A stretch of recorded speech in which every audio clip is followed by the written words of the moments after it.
at tuloy sa mundo sa Panginoon. Amen. Panginoon Jesus, sa mga po ito, bukas puso ko ang papasalamat Panginoon o Diyos sa ikaw. Sa iyo dahan-dahan loob Panginoon o Diyos magpakailanman sa iyo mga anak. Sa kanan Panginoon o Diyos sa ilaway ng Panginoon ng pinahunaan na iyong pinagpara sa oras natin ito, Ama.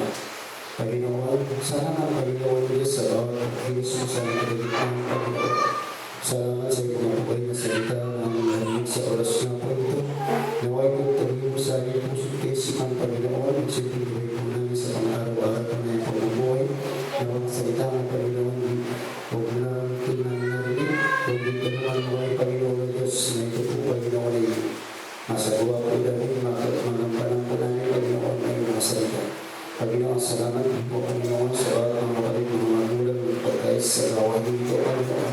Panginoon, sa oras na po ito, kung ano man din po, Panginoon, Diyos ang bawat kailigan, mga priorities, Panginoon, na ito po, Panginoon, hindi sa isang sa iyong kalooban. Panginoon, malayaw nito yung pagkaloob, malayaw nito ibigay, upang malubos po ang mga kagalangan ng ating mga kapatid.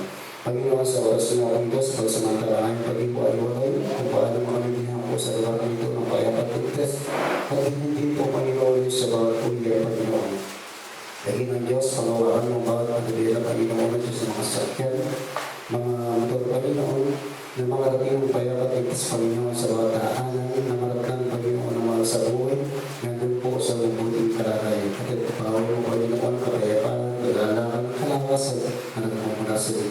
At ang kapayapaan, Panginoon, Diyos, na natin sa lugar nito, at sa bawat puso ng iyong anak. Panginoon, salamat, at ang sila ng ginawas na pagpulit pagsamba, in Jesus' mighty name, at ang sabi, Amen.